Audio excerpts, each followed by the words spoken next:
Buckeye Talk coming to you from the Woody Hayes Athletic Center. I'm Nathan Baird from cleveland.com, along with Stephen Means and Doug Lesmerises. We just got done talking to Ryan Day and a handful of players previewing Saturday's game at Penn State. A lot of really intriguing matchups in this game. It doesn't quite have the luster that it had a couple weeks ago before Penn State lost at Iowa. Sean Clifford gets banged up. They lose at home to Illinois. There's a lot of trajectory not really going in the way that Penn State wants it, but still a talented team, I think, on both sides of the ball. Doug, what matchup are you looking forward to the most in this game? So Jaquan Brisker for Penn State's one of the best safeties in the country, and he made a game-saving play against Wisconsin in Penn State's opener that got their season off to a good start. He read a play in overtime against Illinois that if he would have made the pick would have ended that game, but he knocked the ball down. He's smart, he's instinctive, he's athletic, and I think that's a matchup for C.J. Stroud because he's going to be roaming around back there. I think he's one of those guys, if you see one thing on film, he knows you see it on film. He's going to do something different. For a young quarterback like C.J. Stroud, who looks totally in control and totally confident right now, I don't think he's faced a safety as totally in control and confident as Jaquan Brisker. So I think there's a little bit of a cat and mouse game there. He's going to try to bait C.J. Stroud into some stuff, I think, at times, and C.J. has to be aware of that. And so I think that's a great test for a quarterback when you have a smart playmaking safety. The way teams throw anymore, like smart playmaking safeties to me are like way up there on the list of things because you need a corner right on top of the receiver, but a lot of times it's those safeties who can like make the plays that change games. And I think Brisker is as good as it gets in the Big Ten and maybe in the country.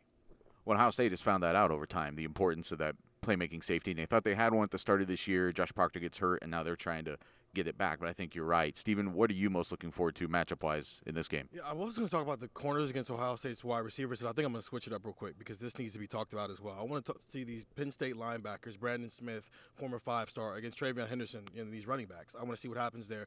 Travion Henderson is probably the best running back in the country, and Bijan Robinson's the only guy who can contest with that right now based on what the competition they played and just what they've shown out in the open field. That's been the thing with Travion Henderson and his limited touches is once he gets to that second level, that's when he starts showing off I was the number one running back in the country. Does Penn State have a guy like Brandon Smith, the former five-star, who is, for all intents and purposes, their new Micah Parsons?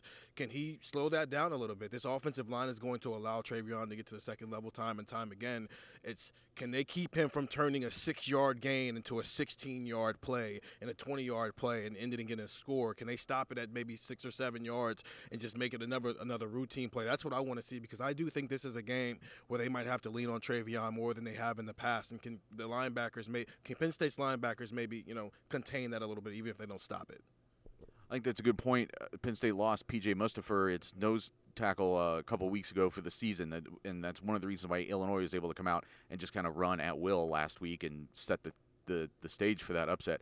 I am going to take the other side of this equation and look at Ohio State's defensive backs against Jahad Dotson. Last year, Dotson 184 yards and 3 touchdowns, something like that, on just 8 catches. It was in ballpark. I'm getting off the top of my head, but it was a huge game that he had against Ohio State's defensive backs, and that was sort of the first real crack in the dam last year. I thought that when he was able to go out and have the kind of game he had against Shaun Wade, really directly getting kind of physical with him and making plays at the point of the catch, that should have given us some idea of what was maybe coming down the line with that secondary, and there were some things that they just never really fully got corrected.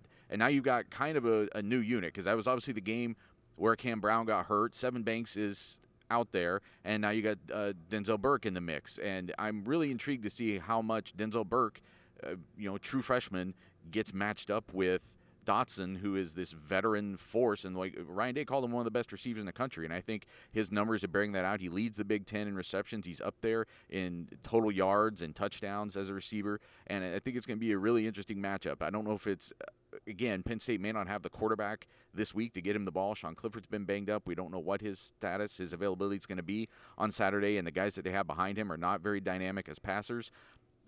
But when he does get the ball, they've got to find a way to get the ball in his hands somehow. Is there a way that Ohio State can kind of take that away? And is it going to be enough is he going to get enough looks in this game to maybe kind of give the test that this secondary needs? Because it's been a while since it had one. But I agree with what you were saying, Doug, and what Stephen also kind of alluded to, because I think the past 2 weeks, both Maryland and Indiana, their starting cornerbacks are all hurt. Like, they just haven't been able to put a healthy first-string defense on the field these last couple weeks. And with the exception of Mustafa, Penn State's going to be able to do that, and I think it's going to be a good matchup for this offense to try to conquer. I'll just add, James Franklin, as we stand here on Tuesday, said he expects a 100% healthy Sean Clifford. Who knows if that's true, but that's what the coach said. He certainly was not 100% healthy last week, and I thought it showed in the play. So we'll see how that goes on Saturday. Get the text, 614-350-3315. One of the big values of that is what we're sending you out pregame, what we're seeing down on the field, what we're hearing as far as injuries and availabilities and things like that. You'll get them first from Buckeye Talk.